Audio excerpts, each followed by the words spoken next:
me fait plaisir, comme toujours, d'être avec vous et de pouvoir ouvrir la parole de Dieu ensemble.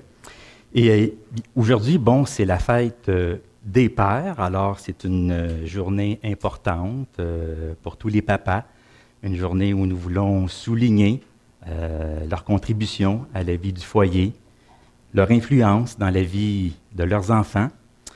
Alors oui, nous voulons les honorer, les célébrer, c'est la fête des pères et j'aimerais aussi pouvoir poursuivre ma série sur la miséricorde de Dieu que j'ai commencé il y a déjà plusieurs mois de cela. Alors je me dis, j'aimerais bien pouvoir la continuer, la terminer. Donc, alors que je me préparais pour ce matin, j'ai fait face à un dilemme. D'un côté, puisque c'est la fête des pères, il serait bien que je puisse parler de paternité. Et de l'autre côté, puisque je poursuis ma série sur la miséricorde, bien, j'aimerais pouvoir parler de miséricorde. Je me suis posé la question, est-ce que c'est possible de combiner les deux? De parler de paternité et de miséricorde? Bien, il semble que oui, grâce à l'apôtre Paul, qui nous présente Dieu comme étant le Père des miséricordes. Béni soit Dieu, le Père des miséricordes, et aussi le Dieu de toute consolation. Alors, Dieu est le Père des miséricordes, non seulement le Père de la miséricorde au singulier, mais le Père des miséricordes au pluriel, parce que la miséricorde de Dieu, nous le savons, elle est plurielle, elle est variée, il y a de multiples expressions de la miséricorde de Dieu, et d'ailleurs, c'est ce que nous avons vu dans notre série sur la miséricorde. Nous avons regardé plusieurs passages dans l'Ancien Testament où nous voyons comment Dieu a exercé sa miséricorde à l'égard des individus et aussi de son peuple. Alors, nous allons quitter l'Ancien Testament ce matin pour aller dans le Nouveau, en particulier dans une épître de Paul, comme je l'ai mentionné. C'est la deuxième épître aux Corinthiens, chapitre 1, et nous allons lire les versets 1 à 11. Voilà. Vous allez voir que Paul utilise deux belles désignations pour nous parler de Dieu. Le Père des miséricordes et le Dieu de toute consolation. Alors Paul, apôtre de Jésus-Christ, par la volonté de Dieu, et le frère Timothée, à l'Église de Dieu qui est à Corinthe, et à tous les saints qui sont dans toute l'Achaïe, que la grâce et la paix vous soient données de la part de Dieu notre Père et du Seigneur Jésus-Christ.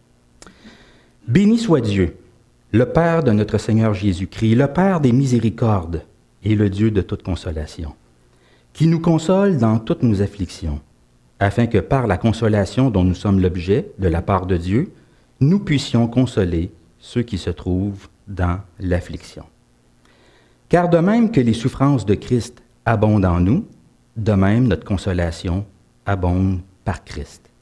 Si nous sommes affligés, c'est pour votre consolation et pour votre salut. Si nous sommes consolés, c'est pour votre consolation, qui se réalise par la patience à supporter les mêmes souffrances que nous endurons. Et notre espérance à votre égard est ferme, parce que nous savons que si vous avez part aux souffrances, vous avez aussi part à la consolation. Nous ne voulons pas, en effet, vous laisser ignorer, frères, au sujet de l'affliction qui nous est survenue en Asie, que nous avons été excessivement accablés au-delà de nos forces, de telle sorte que nous désespérions même de conserver la vie. Et nous regardions comme certains notre arrêt de mort, afin de ne pas placer notre confiance en nous-mêmes, mais de la placer en Dieu qui ressuscite les morts. C'est lui qui nous a délivrés et qui nous délivrera d'une telle mort, lui de qui nous espérons qu'il nous délivrera encore. Vous nous assistez vous-même de vos prières, afin que la grâce obtenue pour nous, par plusieurs, soit pour plusieurs une occasion de rendre grâce à notre sujet. Alors, c'est la parole de Dieu pour nous ce matin. Prions ensemble. Seigneur notre Père, nous te remercions de nous avoir réunis en ta présence ce matin. pour te révéler à nous et nous rappeler qui tu es. Oui, Père, nous avons constamment besoin de redécouvrir ton cœur, de redécouvrir l'amour que tu as pour nous, que nous sommes gravés dans ton cœur, sur la paume de tes mains. Ce matin, Père, alors que nous ouvrons ta parole, nous te demandons de faire taire en nous toute autre voix que la tienne. Renouvelle notre connaissance de toi, notre compréhension de ta grâce, de ta compassion et de ta miséricorde. En Jésus-Christ, nous te prions. Amen.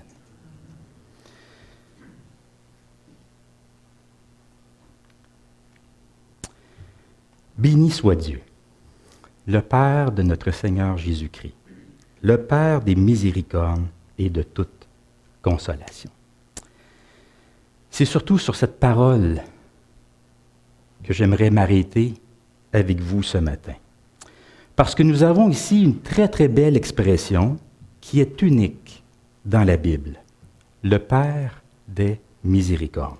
C'est le seul endroit dans les Écritures où nous retrouvons cette désignation.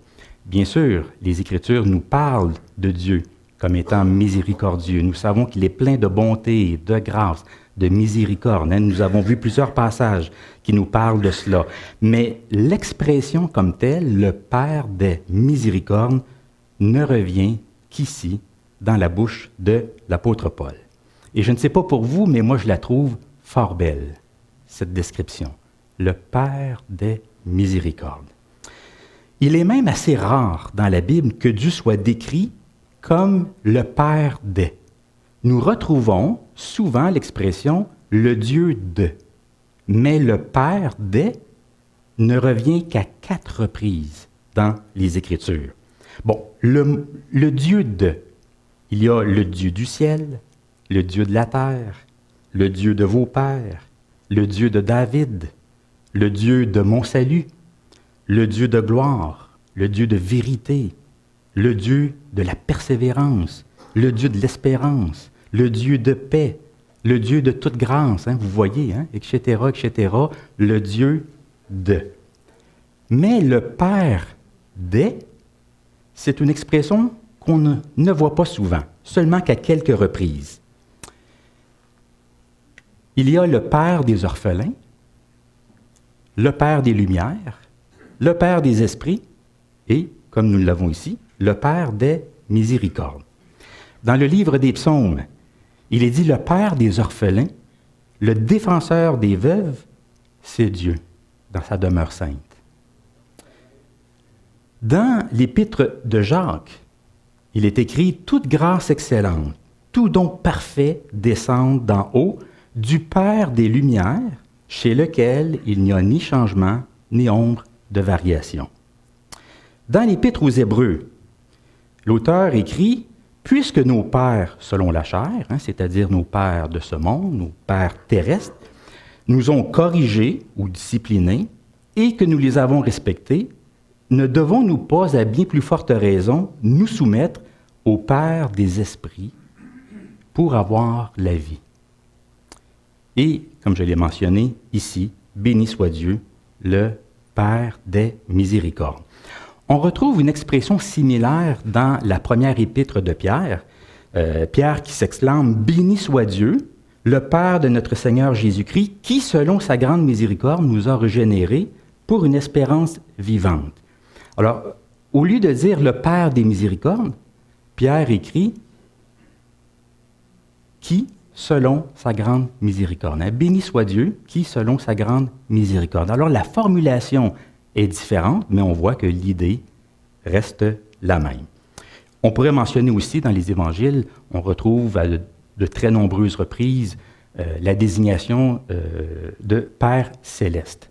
Jésus dit, par exemple, « Soyez parfaits comme votre Père céleste est parfait. » Ou encore, « Si vous pardonnez aux hommes vos offenses, bien, votre Père céleste vous pardonnera aussi vos offenses. » Donc Dieu, c'est le Père des orphelins, le Père des lumières, le Père des esprits, le Père des miséricordes, le Père céleste.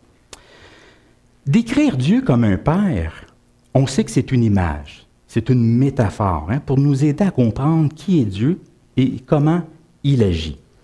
Une image, une métaphore, c'est une manière de s'exprimer à partir de réalités humaines. C'est parler de quelqu'un ou d'une chose à partir d'une réalité que nous connaissons, une réalité qui est tirée de notre expérience commune. La Bible est remplie d'images et de métaphores, même pour parler de Dieu. Dieu, c'est un roi, c'est un guerrier, c'est un berger, l'Éternel est mon berger, et c'est aussi un père. Alors on retrouve de multiples images et métaphores pour parler de Dieu. On peut aimer certaines images plus que d'autres, mais il n'en demeure pas moins que les images sont multiples et nous avons besoin de toutes les images pour comprendre qui est Dieu. Parce qu'une image nous révèle une facette de Dieu, mais sans tout nous dire de Dieu. Une seule image, autrement dit, ne suffit pas à décrire qui est Dieu et comment il est. Nous avons besoin de plusieurs images.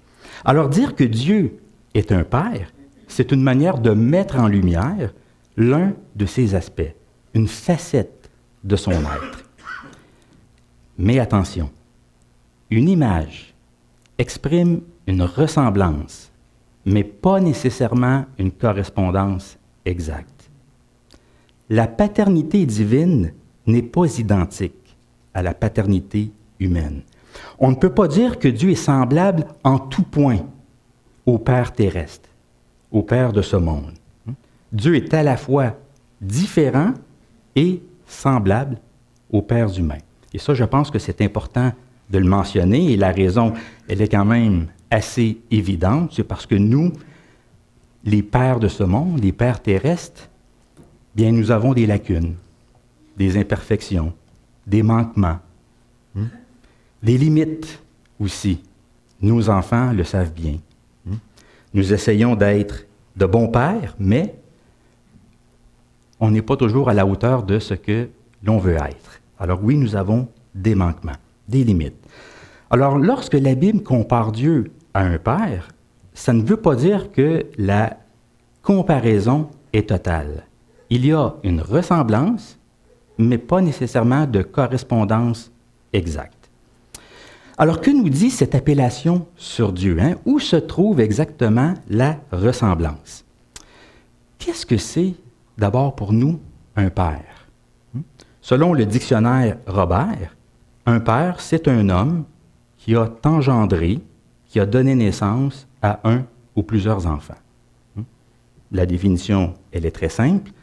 Ce qui ressort de cette définition, c'est le rôle du géniteur. Le père, c'est celui qui engendre, qui donne naissance à un ou plusieurs enfants. Parfois, on va utiliser le mot « père » aussi pour désigner une personne qui est à l'origine de quelque chose, d'une œuvre, d'une invention. Par exemple, on va dire le père du cinéma, le père du téléphone, le père de la psychanalyse, le père de l'ampoule électrique. Toute personne qui invente quelque chose, on va lui attribuer la paternité de cette chose-là. Dieu ressemble à cela, mais pas tout à fait.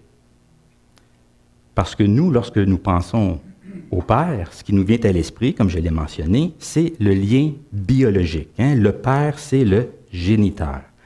Mais Dieu n'est pas le Père dans ce sens-là, dans un sens littéral. Mais il est Père néanmoins. Et il est de deux manières. D'abord, Dieu est un Père parce qu'il est le Créateur, il est à la source, à l'origine de la vie. Il est le dispensateur de la vie. C'est Dieu qui est à l'origine de la création physique, matérielle. Il est à l'origine du monde et même des corps célestes. Pourquoi je dis même des corps célestes? Parce que c'est dans ce sens qu'il faut comprendre l'expression « Père des Lumières ». Vous savez, le Père des Lumières que nous avons vu tout à l'heure, expression que l'on retrouve dans l'Épître de Jacques, ça veut dire que Dieu, c'est celui qui a créé les astres, les luminaires, le soleil, la lune, les étoiles. Dieu n'a pas créé que la lumière. On sait très bien que dans le livre de la Genèse, Dieu dit que la lumière soit et la lumière fut. Alors oui, Dieu a créé la lumière, mais il a aussi créé les lumières, c'est-à-dire les astres que Dieu a placés dans les cieux pour nous éclairer. Pour nous, le soleil, la lune, les étoiles ne sont pas toujours de la même intensité. On sait que leur luminosité varie. Il y a de l'ombre, il y a des éclipses, il y a des variations de position, mais Jacques nous dit qu'il n'en est pas de même pour Dieu. Il n'en est pas de même. Toute grâce excellente, tout don parfait descend d'en haut du Père des Lumières, chez lequel il n'y a ni changement, ni ombre de variation. Alors Jacques est en train de comparer Dieu aux astres qu'il a créés. Alors que les astres subissent des variations, Dieu, lui, reste le même. Il est toujours bon, toujours généreux. Il est le même hier, aujourd'hui et demain.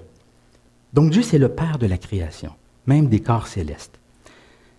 Il est aussi le Père de l'humanité en général. Il y a une dimension universelle à la paternité divine. Et ça, c'est l'apôtre Paul aussi qui fait ressortir cette vérité-là.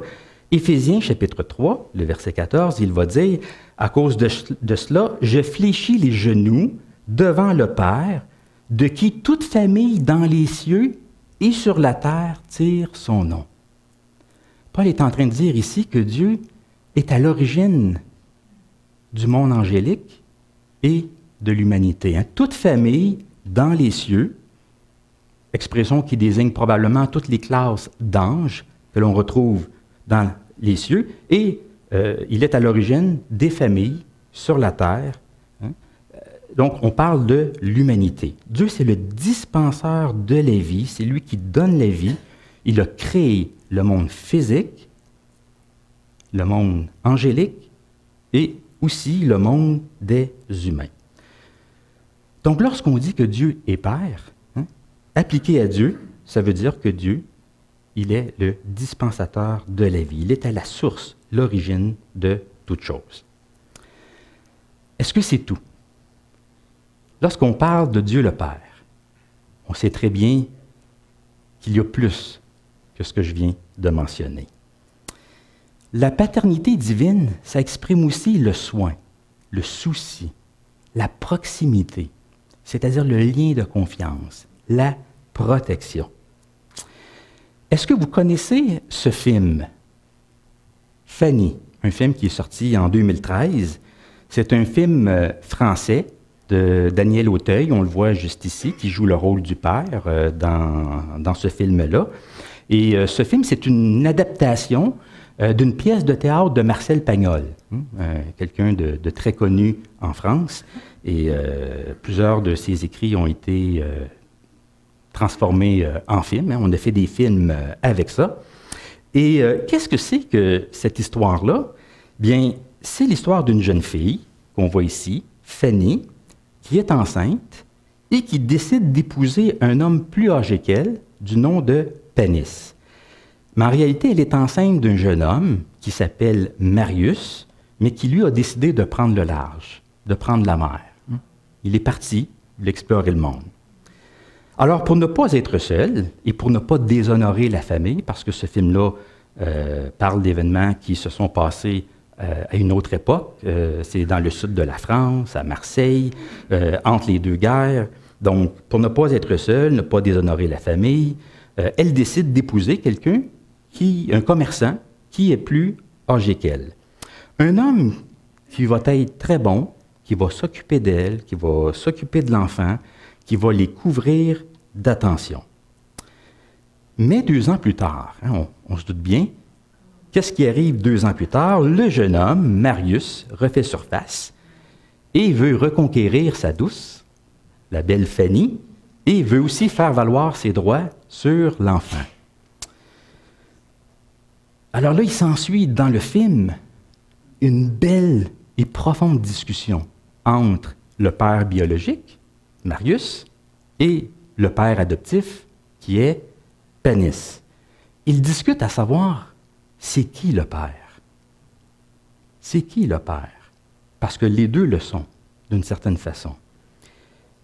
Mais dans ce dialogue, il y a une phrase qui éventuellement sort du lot. On dit que c'est devenu une phrase culte de ce film-là. Et c'est la suivante. Le Père, c'est celui qui aime. Le Père, c'est celui qui aime. Alors Dieu, le Père, c'est celui qui aime. C'est celui qui prend soin, qui veille sur, qui est attentif aux besoins d'eux. Et c'est dans ce sens que Dieu est le Père des orphelins, que nous avons vus tout à l'heure.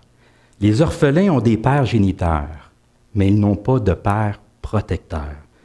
Il n'y a personne pour s'occuper d'eux. Ils n'ont personne à appeler papa et maman. Personne pour les élever, les éduquer, les aimer. Mais Dieu, lui, se désigne comme étant le Père des orphelins. Il se soucie d'eux particulièrement, il les porte dans son cœur. Dieu se soucie aussi de sa création animale. Jésus va dire dans l'Évangile de Matthieu, « Regardez les oiseaux du ciel.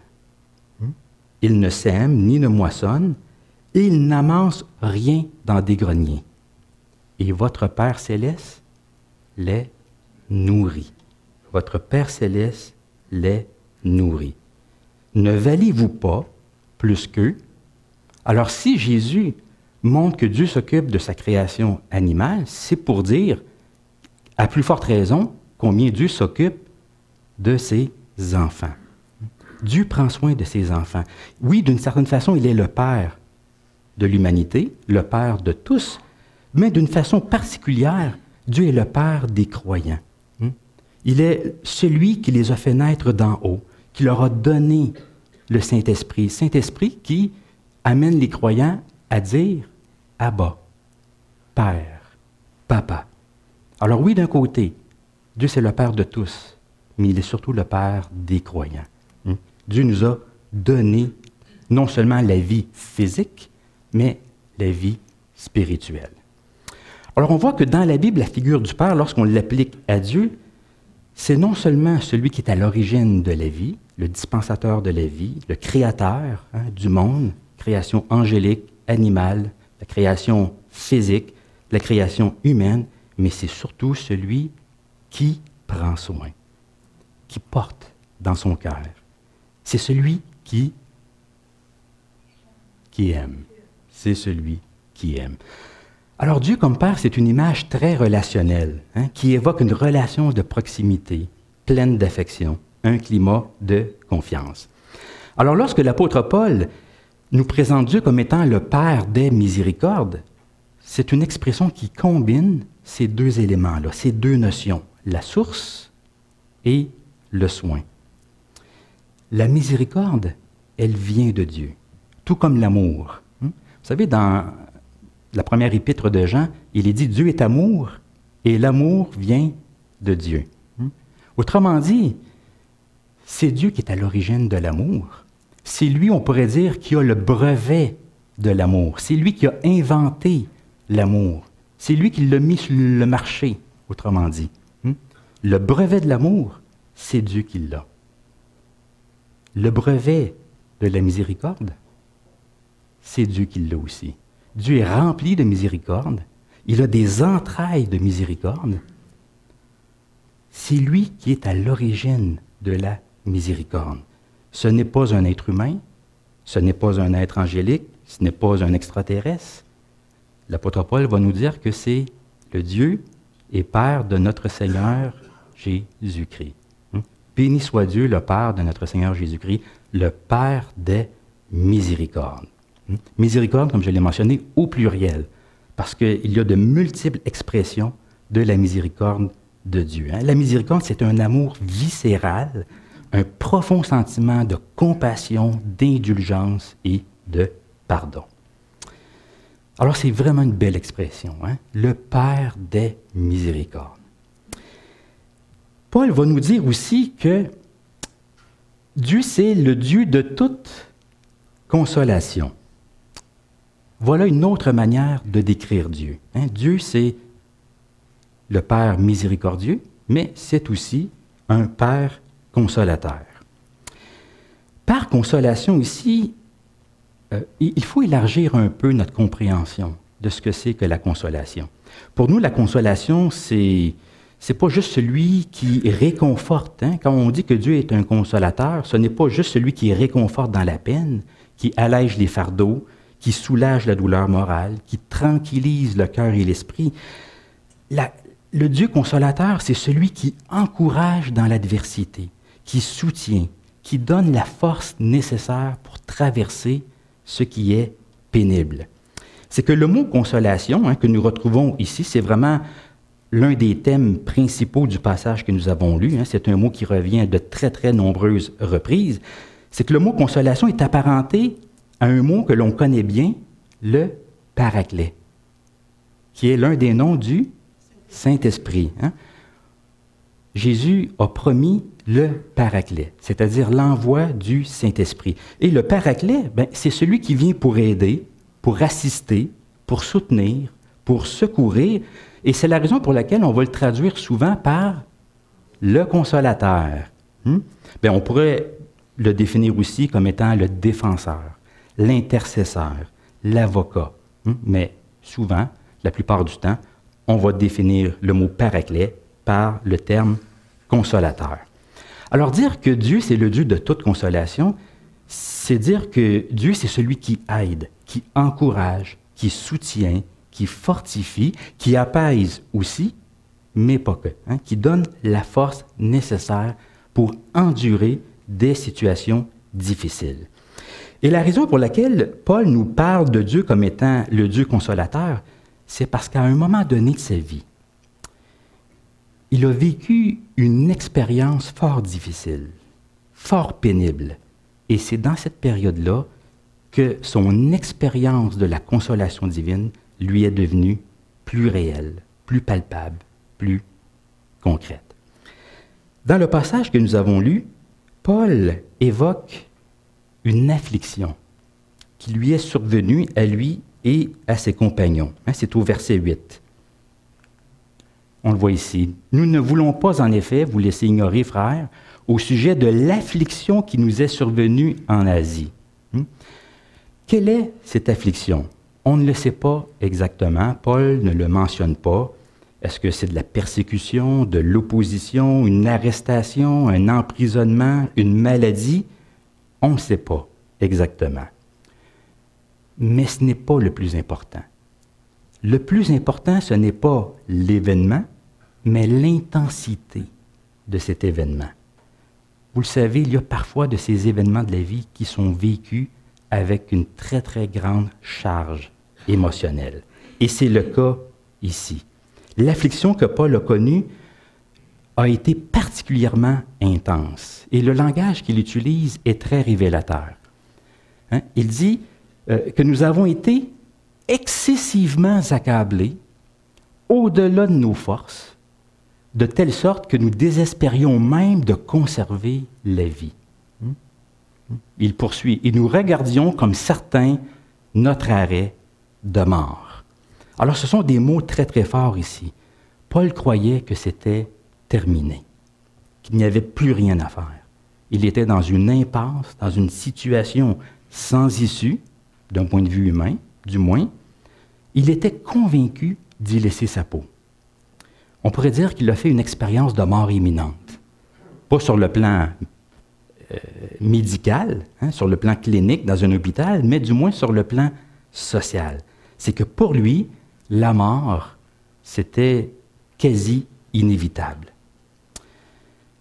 Alors oui, il a vécu quelque chose de difficile, accompagné d'une très, très forte charge émotionnelle. Heureusement, Paul a vécu une délivrance. Dieu est intervenu, mais Paul sait très bien qu'il va y avoir d'autres événements difficiles à venir, et c'est la raison pour laquelle il écrit au verset 10, « C'est lui qui nous a délivrés et qui nous délivrera d'une telle mort. Lui de qui nous espérons qu'il nous délivrera encore. » Alors Paul, bien sûr, sait que Dieu l'encourage, le fortifie.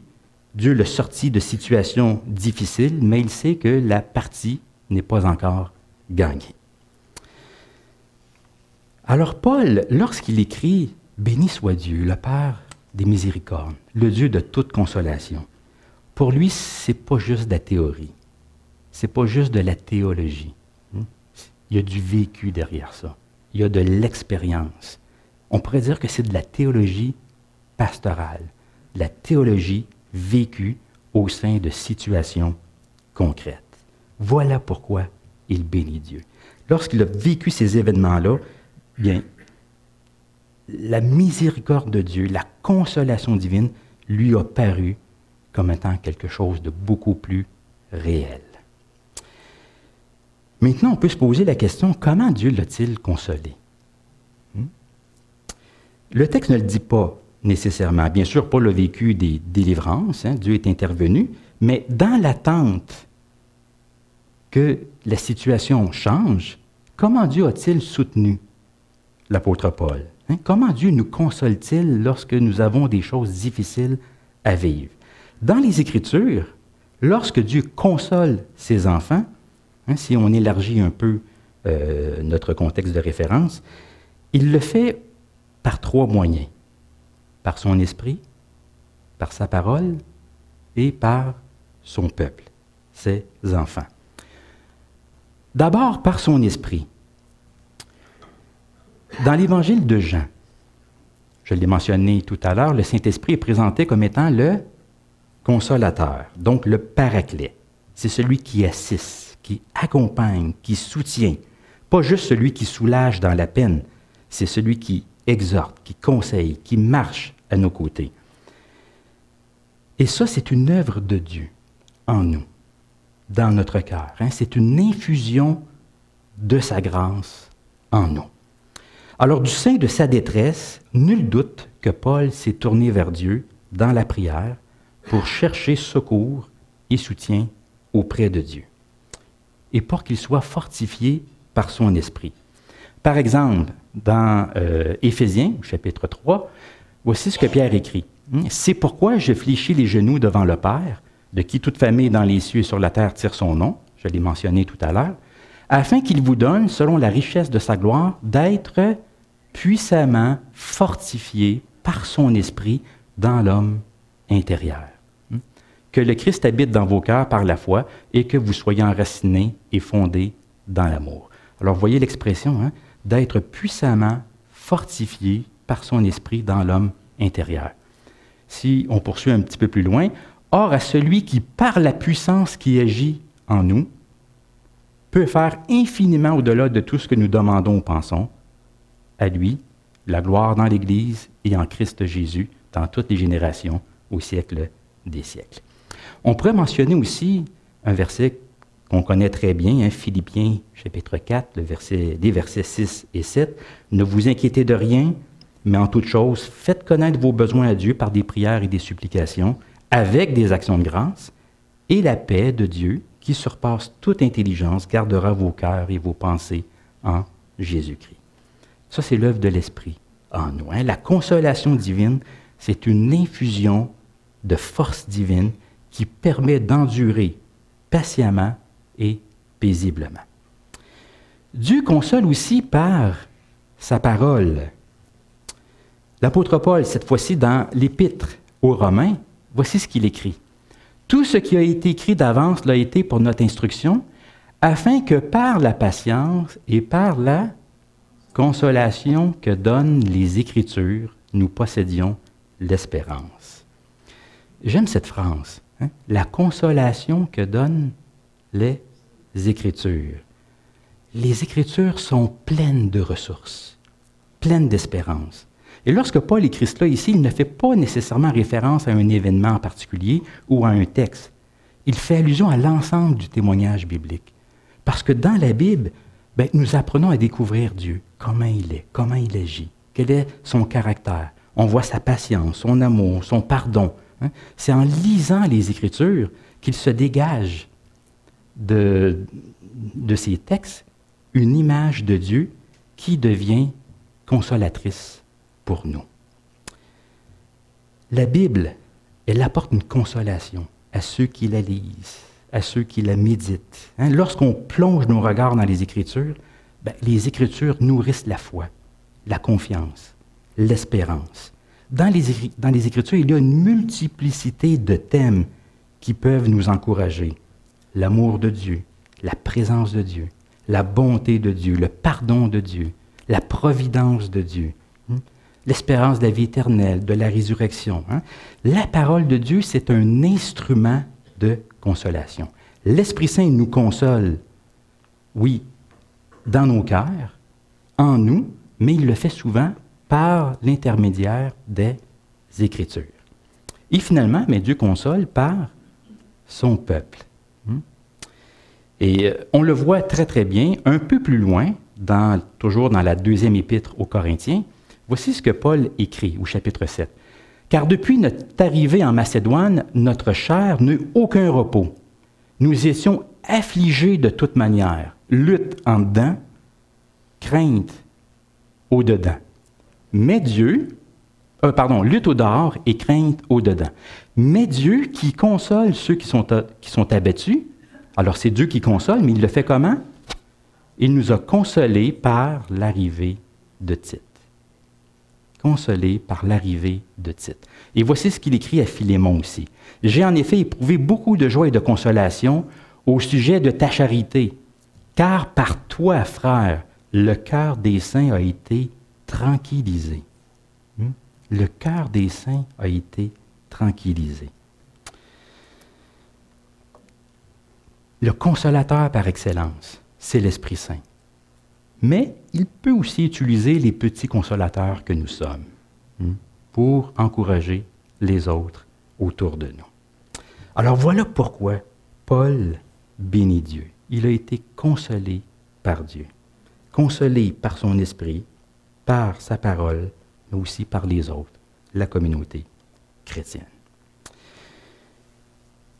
Je termine avec 3 prières que j'ai pour nous ce matin. D'abord, ma prière pour nous, c'est que nous puissions véritablement renouveler notre vision de Dieu, que nous puissions le voir comme un Père qui est bon, plein d'amour, de compassion, de patience, d'indulgence, de pardon. D'ailleurs, c'est le but de cette série, de redécouvrir le cœur de Dieu pour nous. Il est le Père des miséricordes. Et je sais que le mot « Père » ne résonne pas de la même façon pour tout le monde, dû souvent à des expériences négatives dans l'enfance. Pour certaines personnes, il est difficile de se représenter Dieu comme étant un Père. Mais c'est ma prière que cette expression-là, le Père des miséricordes, que ça puisse résonner positivement en nous, dans nos cœurs, et que ça puisse nous réconforter. Ma prière ensuite, pour nous, bien, c'est que Dieu nous donne la consolation dont nous avons besoin. Nous avons tous besoin de consolation, pour différentes raisons. Nous vivons tous des choses difficiles, et parfois même pénibles. Bon, nous avons, oui, plusieurs petits problèmes, des problèmes que nous pouvons gérer quand même assez bien, mais parfois on vit des choses dont la charge émotionnelle est intense. Parfois, ça chauffe. Parfois, c'est plus difficile, c'est plus pénible. Et c'est souvent dans ces situations-là que nous nous mettons à genoux, que nous implorons l'aide divine, que nous disons au Seigneur, nous ne savons plus quoi faire, mais nos yeux sont sur toi. Alors tournons-nous vers Dieu dans la prière. Cherchons le réconfort qu'apportent les Écritures. Ne négligeons pas la communauté chrétienne, qui est une source de réconfort. Que Dieu puisse infuser en nous, par son esprit, la force dont nous avons besoin pour traverser ce que nous vivons de difficile. Et finalement, ma prière, bien, c'est que nous puissions réconforter à notre tour. Alors ça aussi, c'est important. Parce que Paul écrit, le Dieu de toute consolation, qui nous console dans toutes nos afflictions, afin que par la consolation dont nous sommes l'objet de la part de Dieu, nous puissions consoler ceux qui se trouvent dans l'affliction. Paul, il se voit comme un canal et non pas un réservoir. Il y a une différence entre les deux. On n'est pas là pour emmagasiner, engranger les bénédictions de Dieu, ses bienfaits, ses consolations. On est là plutôt pour les... Oui, on les reçoit comme un cadeau de lui, comme des grâces de lui, mais on les reçoit aussi pour les déverser, les distribuer autour de nous. Alors, la consolation, c'est fait pour être partagée. C'est fait pour être vécu en communauté. Dans le monde, dans l'Église, on a besoin de canaux de la grâce divine, de canaux de miséricorde, de canaux de consolation.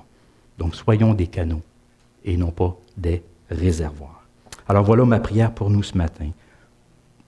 Pour nous, nous tous, pour vous, pour moi, et rendons grâce à Dieu pour ce qu'il est. Béni soit Dieu, le Père de notre Seigneur Jésus-Christ, le Père des miséricordes, le Dieu de toute consolation. Amen.